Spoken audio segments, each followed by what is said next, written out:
अस्सलाम वालेकुम। खालिद सैफुद्दीन आपके साथ जनवरी की कॉल लेकर सब में पहले आज के सेशन को देखते हैं। और जब आज के सेशन को इस चार्ट को देख रहे हो तो आपके जहन में कल की कॉल होनी चाहिए कि कल की कॉल में क्या कहा गया था, उसको समझना बहुत ज़रूरी है। तो कल की कॉल में आपको एक क्रिटिकल लेवल की बात की गई थी 1,15,397, और मैंने यहाँ तक समझाया था कि जब मार्केट इसके ऊपर निकल जाएगी तो यही आपका एग्जिट लेवल होगा। ये बात हम कल कर चुके हैं। उसके बाद आज मार्केट खुलती है, मार्केट खुलने के साथ ही 1,15,397 के ऊपर जाती है, 773 का हाई बनाती है, और उसके बाद फिर 12 बजे तक तगदूत करती हुई नज़र आती है 1,15,397 के पास। तो मैंने यहाँ पर ये आपको दिखाने की कोशिश की है कि बाहर निकलने के लिए इंतहाई मुनासिब और अच्छा खासा वक्त मार्केट ने आपको फराम किया कि आप अगर देखें तो सुबह जब हाई बना उस वक्त तो आप ठीक है तेज़ी कर सकते हैं, मगर 10:30 से लेकर 12 बजे तक का जो टाइम था वो आपके लिए काफ़ी था कि आप समझ सकें कि मार्केट क्या कर रही है, रुक पा रही है या नहीं रुक पा रही है। ऐसे में हम ये भी करते हैं कि माल बेच देते हैं और फिर अपने तौर पे तैयारी कर लेते हैं कि अगर मार्केट ट्रिगर के ऊपर जाएगी तो हम फिर बाय बैक कर लेंगे। क्या होगा, हो सकता है हमको 20-25 पैसे ऊपर मिल जाए, मगर जो लॉस का सिनेरियो है उस रिस्क को हम कितना कम करते हैं। तो ये बात इसीलिए इतना खोल के मैं समझाने की कोशिश करता हूँ। और यही अगर आप लेवल्स पे बिलीव करना शुरू करेंगे तो आपके लिए ये बहुत कारआमद होगा। और फिर हमने मिड डे अलर्ट में आपको एक चार्ट भेजा था, अगर आपने देखा हो, बल्कि वो तो सिर्फ व्हाट्सएप हमारे जो प्रीमियम ग्रुप्स हैं उन पे ही गया होगा, हर जगह तो नहीं गया होगा, मगर वो जो हमने चार्ट भेजा था उसमें बड़ा वाजे कर दिया था। मैं भूल गया, वरना ये चार्ट मैं आपको इस वीडियो में दिखाता कि वो चार्ट में हमने क्या दिखाया था कि जो लाइव सेशन चल रहा था उस चार्ट को हमने अब उसकी पॉसिबिलिटीज़ बता दी थी कि अब मार्केट की पॉसिबिलिटी क्या है। तो लिहाजा हमारे लिए बिल्कुल भी सरप्राइजिंग सेशन नहीं था, बल्कि दिल खोल के माल बेचा। और फिर 2:30-3 बजे मैं देख रहा था कि बहुत सारे क्लाइंट्स जो हैं, मेंबर्स जो हैं, वो तैयार हो गए थे नया माल लेने के लिए, और उन्होंने लिया भी है। दीवान फारूक मोटर उसमें वन ऑफ दोस्त, जिसके अंदर मेरे ख्याल में जब वो नीचे गया है तो एंट्री ली है लोगों ने। उसके अलावा भी और स्टॉक हैं, अभी मुझे नाम याद नहीं आ रहा, बीच में याद आएगा तो मैं जिक्र करूँगा। बहरहाल मार्केट जब 1,15,397 को बरकरार नहीं रख सकी तो फिर वहाँ से गिरावट आई, और देखिए तकरीबन 1100 पॉइंट की गिरावट आई है। तो ये 1100 पॉइंट हम सेव कर सकते थे बआसानी। उसके बाद मार्केट 308 पॉइंट के नुकसान के साथ बंद हो गई। ठीक है जी, अगर आप नोटिस करें तो मार्केट तकरीबन 200 पॉइंट ऊपर बंद हुई है अपने लो से, और वो भी एवरेज क्लोजिंग में, वरना रियलिटी में मार्केट की क्लोजिंग कमोबेश अपने लो के पास है। ठीक है जी, तो ये चीज़ बड़ी समझने की है। अगर मैं पूरे दिन का अहाता करूं तो बावजूद इसके कि एक मार्केट अच्छे आगाज़ के साथ मतलब चली, और मगर हमने देखा कि मार्केट में बिहेवियर जो है वो बहुत ही लैकलस्टर था, बहुत ही हिचकिचाहट थी ट्रेडर्स इन्वेस्टर्स में। वॉल्यूम बड़े अजीब व गरीब थे, वॉल्यूम तसलसल के साथ कम है। अब देखिए ना, 26 करोड़ का वॉल्यूम क्या होता है, और 26 करोड़ में से अगर मैं सिनर्जी, कराची इलेक्ट्रिक और बीओपी को निकाल दूं तो 4, 5, 6, 7, 7.5 करोड़। अगर मैं 7.5 करोड़ 26 में से निकाल दूं तो यार 19 करोड़ का वॉल्यूम। मैं अक्सर ये बात का वैसे कोई पैमाना तो नहीं है ये, मगर मैं अक्सर ये बात कहता हूँ कि 25 करोड़ के मुल्क में अगर 100 इंडेक्स में 19 करोड़ का वॉल्यूम है तो बड़े अफसोस की बात है। सिर्फ मार्केट और मईशत के लिए नहीं, बल्कि जो अरबाब इख्तियार हैं और स्टॉक एक्सचेंज को जो चलाने वाले लोग हैं, जो स्टॉक के रेगुलेटर्स एंड मॉनिटर्स हैं, या ख़ुद स्टॉक एक्सचेंज की मैनेजमेंट है, उसके लिए काफ़ी बाइसे अफसोस है कि वो अपनी मार्केट को अच्छी तरह मार्केट नहीं कर पा रहे। वो लोगों को ये समझा ही नहीं पा रहे कि उनके पास जो पोटेंशियल है उससे पब्लिक फ़ायदा कैसे उठा सकती है। ये बड़े अफसोस की बात है। यही हाल मर्केंटाइल एक्सचेंज का भी है। बदनसीबी ये है ना, स्टॉक में तो खैर बड़े अच्छे अच्छे लोग हैं, मगर मर्केंटाइल के लोगों को मैं इतना नहीं जानता। मगर ये तो मेरी नॉर्मल अंडरस्टैंडिंग है कि पाकिस्तान में गलत जगह पे गलत आदमी बैठा होता है। मतलब ये कि जो फाइनेंस के अंदर बंदा बैठा हुआ है, सिक्योरिटी का, एचआर का, और मतलब अपने बंदों को बस अपॉइंट किया हुआ है। तो जब ऐसी सूरत होगी तो फिर इसी तरह के काम होंगे। तो मुझे बड़ा अफसोस होता है, इनफैक्ट मुझे बहुत अफसोस होता है कि जो मार्केट 1,15,000 पे स्ट्रगल कर रही है उसमें 26 करोड़ का वॉल्यूम है। ये इंतहाई अफसोस की बात है। और इसमें फंड्स का भी किरदार अगर देखा जाए तो वो भी मुझे अच्छा नज़र नहीं आता कि मार्केट में, चाहे वो मैं ये नहीं कहता कि मैं किसी को ये मशवरा दूं कि महंगा माल ले लो या एग्जॉस्टेड माल ले लो, मैं बिल्कुल नहीं कहता। मगर ओवरऑल अगर मैं देखूं तो कुछ दिन के लिए कुछ वॉल्यूम नज़र आया। अगर सिर्फ आप मार्केट के एक्टिव अकाउंट्स देखें कि पाकिस्तान स्टॉक एक्सचेंज में एक्टिव अकाउंट की तादाद कितनी है, तो मेरे ख्याल में स्टॉक एक्सचेंज वालों को शर्म से मुंह छुपा लेना चाहिए। इतनी ज़्यादा अफसोस की बात है ये। और इसकी वाहिद वजह जो मैं समझता हूँ कि इन्होंने अपनी मार्केट को मार्केट नहीं किया। खैर बहरहाल आउट ऑफ द कॉन्टेक्स्ट चलते हैं आगे हम। अगर मैं टॉप पॉइंट्स कंट्रीब्यूटर की बात करूं तो टॉप पॉइंट्स में फिर दोबारा थोड़ी सी मिक्स और मुबहम सी चीज़ें नज़र आ रही हैं कि कुछ ख़ास स्टॉक ने पॉइंट्स बढ़ा के रखे हुए थे, जिसकी वजह से आपको 300 पॉइंट की गिरावट नज़र आ रही है। वरना जो मार्केट में जो सेंटिमेंट था, जो मार्केट का रुझान था, वो 300 पॉइंट से ज़्यादा का था। मगर कुछ हेवी वेट्स हैं, जैसे हपको को देख लें, एफएफसी को देख लें, तो इन लोगों ने मार्केट को होल्ड करके रखा। और वॉल्यूम की बात करें तो वॉल्यूम बड़े कंसिस्टेंट थे, तसलसल था मगर कम था। मतलब जो उनका हजम था वो बहुत कम था, और तसलसल ये था कि हर 5 मिनट पे एक जैसे वॉल्यूम आ रहे थे। ठीक है ना। मेरे ख्याल में सिर्फ हमने आखिर में कोई 7.5 पौने 8 मिलियन आखिरी 5 मिनट में देखे, वरना 4 मिलियन एवरेज वॉल्यूम चल रहा था मार्केट का। ठीक है ना। तो ये आपके सामने सूरत हाल थी आज की मार्केट की।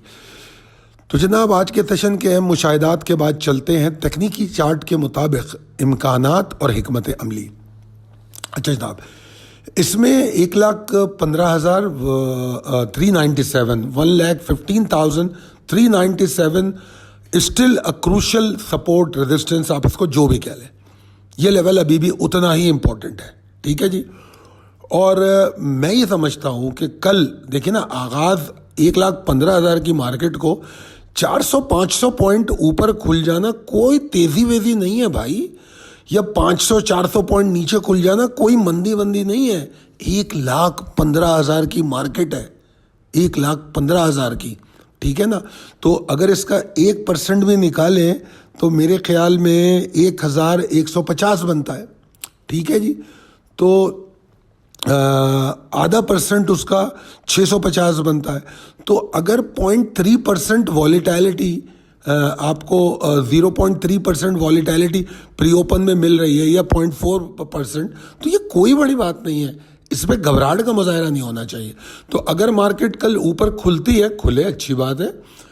हमको वहाँ पे जज करना है, प्रिसाइसली जज करना है कि मार्केट 1,15,397 को होल्ड करके रखती है या नहीं। और फिर 1,15,000 और 1,15,000 ये जो 600 वाला लेवल है, इसके बीच में मार्केट के बिहेवियर को टेस्ट करना बहुत आसान होगा। जिस तरह रैपअप चार्ट में आपने देखा, आप 2 लाइनें लगा लें, एक 1,15,628 पे और एक 1,15,397 पे, और फिर देखें कि वो कैसे टकरे मार रही है मार्केट, उस एरिया में क्या कर रही है। ठीक है ना। अगर 1,15,685 के ऊपर सस्टेन करने लगे, टाइम गुजारने लगे, तो ठीक है, फाइन, मार्केट इज़ गुड, आप नए लॉन्ग्स ले लीजिए। वो एक सिग्नल होगा बुलिश मोमेंटम का, वॉल्यूम भी इंशाल्लाह आ जाएंगे। क्योंकि अगर आपको याद हो तो मैं वीकेंड से जो बात कह रहा हूँ उसमें इस 1,15,397 इस लेवल की बात मैं शुरू से कर रहा हूँ। तो अब हम वहाँ तक पहुँच तो चुके हैं। बेशक हम 1-1 इंच करके पहुँचे हैं, जो 3 सेशन थे, छोटे छोटे सेशन हमें मिले, हम वहाँ तक पहुँच गए। तो इसमें दो सिनेरियो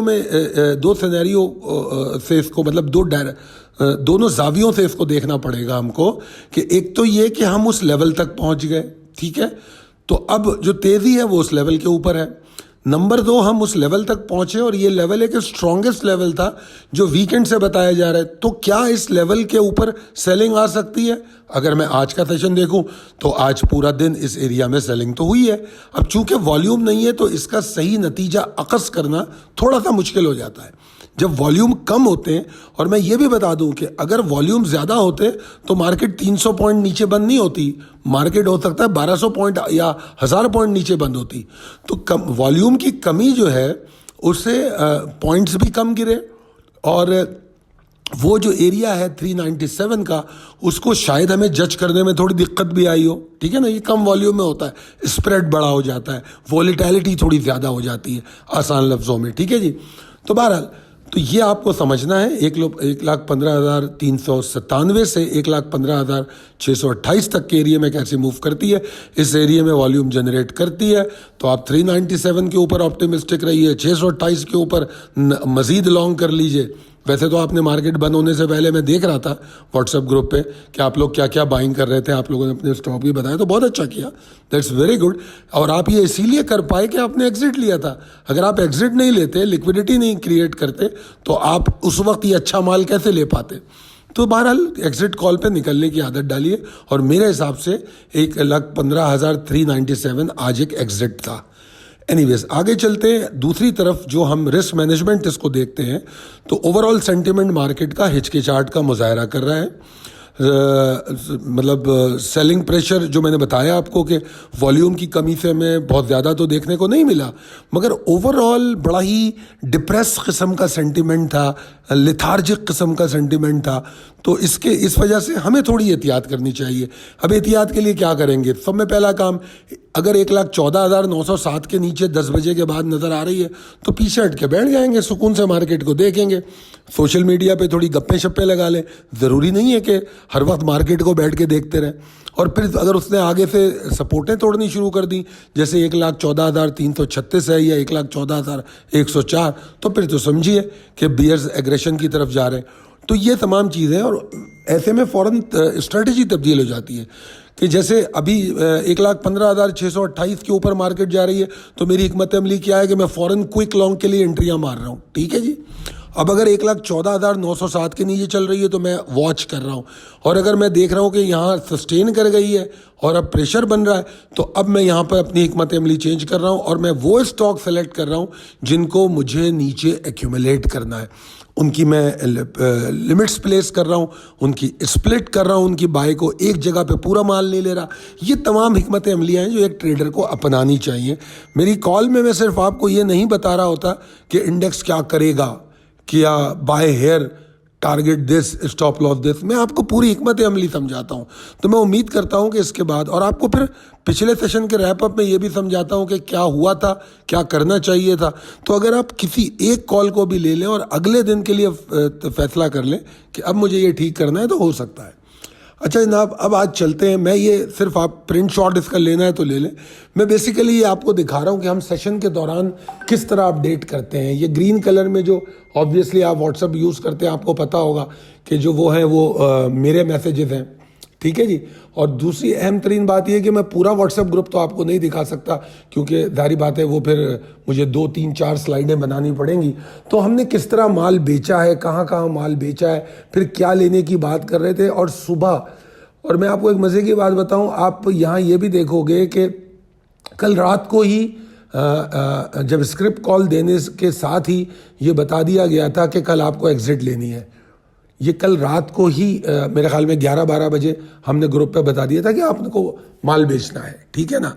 तो ये तमाम चीज़ें हैं, आप इसका अंदाज़ा लगा ले। अच्छा ये चार्ट एक इसमें नज़र आ रहा है आपको व्हाट्सएप ग्रुप में, ये नज़र आया तो मुझे याद आ गया।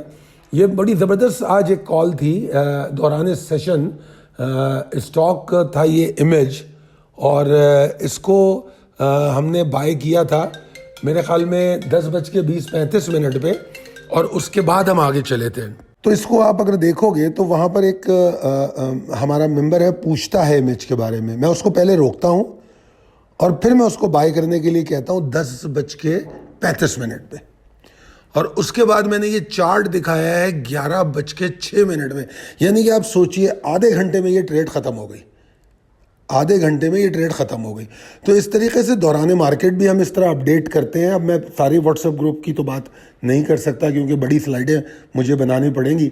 अच्छा, ये हमने एक नई पेशकश आपको दी थी कि यूट्यूब के नाजरीन के लिए, तो आज जिन साहब का स्टॉक आया है हम उसी स्टॉक की अपडेट आपको देंगे ताकि इस सिलसिले को जारी रखें। और वक्त का मैंने जो बताया हुआ है आपको कि वक्त जो है 3:30 से लेकर 3:45 तक होगा, इसके बाद हम कोई नहीं लेंगे। और उसमें भी जिन जिन लोगों के मैसेज आएंगे उसमें जो टॉप मैसेज होगा, तो अभी आपकी दौड़ है कि कौन उसमें टॉप मैसेज आपको भेजता है। ठीक है जी। अच्छा, अब यहाँ पर मैं आ जाता हूँ यूट्यूब पे। कोई सवाल तो आप लोगों ने कहा था, हम तो आपकी फ़ौरन सुन लेते हैं, हमने वो स्लाइड भी बना दी थी, उसके बाद कोई सवाल हुआ नहीं। अच्छा, एक साहब का थोड़ा सा सवाल था कि मैंने उनको जवाब वहाँ पे दे दिया। वो ETF और स्टॉक के बारे में पूछ रहे थे कि कहाँ काम करना चाहिए। देखिए यार, अगर आपको ट्रेडिंग आती है तो मेरे ख्याल में स्टॉक से ज़्यादा एक्साइटिंग चीज़ क्या होगी, ठीक है ना। अगर आप ट्रेडिंग को समझ गए तो फिर stock is more profitable and more exciting. ठीक है जी। फिर एक साहब ने कहा, अब्दुल्ला साहब ने, कि खालिद साहब आपने अपने उसूलों को तोड़ा है, आपने जो नाम दिए थे वो उसकी एनालिसिस नहीं थी। नहीं, ऐसा नहीं है। असल में नाम उस चीज़ का दिया जाता है जिस पर कोई डिस्कशन हो जाए, जिस स्टॉक के बारे में डिस्कशन हो जाए। ज़रूरी नहीं है कि वो स्टॉक एनालाइज करके आपको दिया जाए। जैसे आज आपको एनालाइज करके AGP दिया जा रहा है, मगर मैंने जिक्र आपसे दीवान फारूक मोटर का भी किया है, ठीक है ना। जैसे अब मैं जिक्र कर देता हूँ, गेल का भी जिक्र है क्योंकि गेल को हमने बेचा है, ठीक है ना, GAL को। और अभी मुझे बात करते हुए वो स्टॉक्स याद नहीं आ रहे जिन पर हम बात करें, जो व्हाट्सएप ग्रुप में बात हुई। तो जिन स्टॉक्स पर भी बात हो रही है मैं उनका नाम लिख सकता हूँ। या अच्छा, यहाँ पर कुछ लोगों ने अपने अपने स्टॉक मांगे, भाई आपको तरीक़ा बता दिया, अब वहाँ पर जाएं और अपनी बारी लगाएं। अगर आपकी बारी आ गई तो इंशाल्लाह आपका स्टॉक भी आपको मिल जाएगा। और ये सिलसिला सब उसी वक्त चलेगा जब हमें आपके शेयरिंग, व्यूज़, कमेंट्स, ये तमाम चीज़ें नज़र आती रहें, ठीक है जी। वरना हमारी ये कॉल हमारे मेंबर्स को तो ऑब्वियसली जाती ही है। हम आपको देते हैं इसलिए कि आप कोई फ़ायदा उठा सकें, और अगर आप फ़ायदा उठाएं तो वो हमें नज़र आना चाहिए। अब आ जाते हैं स्टॉक पे, वो है AGP।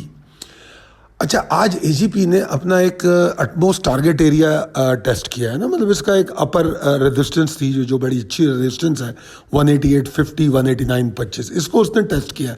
तो ये वो जगह थी जहाँ पे आज एग्जिट लेनी चाहिए थी। हालांकि ये अभी भी बुलिश है, इसमें पोटेंशियल है, ऐसा नहीं है कि ये अभी बेरिश हो गया, बिल्कुल भी नहीं। मगर जिस तरह हम लोग काम करते हैं तो उसमें हम यहाँ निकल के दोबारा जमा कर लेते हैं माल, ठीक है ना। तो वो एक एक्साइटमेंट थी इसमें ना।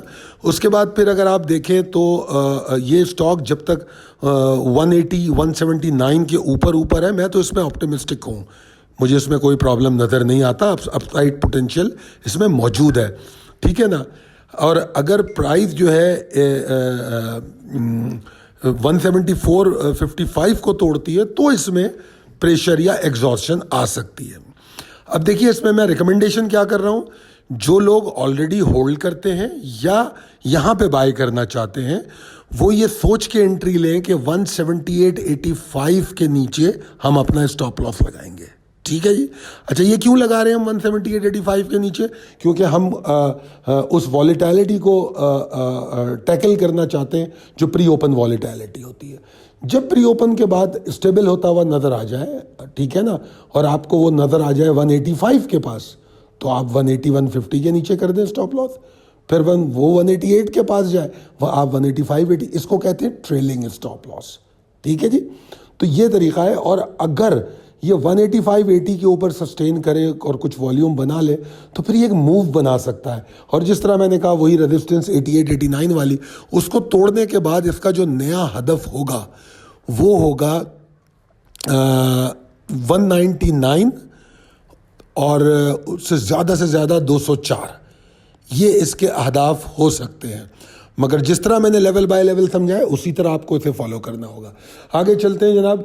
तो हम आपका बहुत शुक्रिया अदा करना चाहते हैं कि आपने हमारी वीडियो देखी, और अगर आपको लगता है कि हम किसी तौर पे भी आपके लिए हेल्पफुल हो सकते हैं, आप हमारे ग्रुप्स को ज्वाइन करना चाहते हैं, तो 0345619043, चाहे आप इंटरनेशनल मार्केट में काम करें, फॉरेक्स मार्केट में करें, कमोडिटीज़ में करें, पाकिस्तान मर्केंटाइल एक्सचेंज में करें, स्टॉक एक्सचेंज में करें या क्रिप्टो में, हर इंस्ट्रूमेंट पे हमारी एनालिसिस होती है। न सिर्फ एनालिसिस होती है, ड्यूरिंग सेशन हम मिड डे अपडेट भी दे रहे होते हैं, जिस तरह न्यूयॉर्क ओपनिंग पे हम इंटरनेशनल मार्केट की अपडेट देते हैं।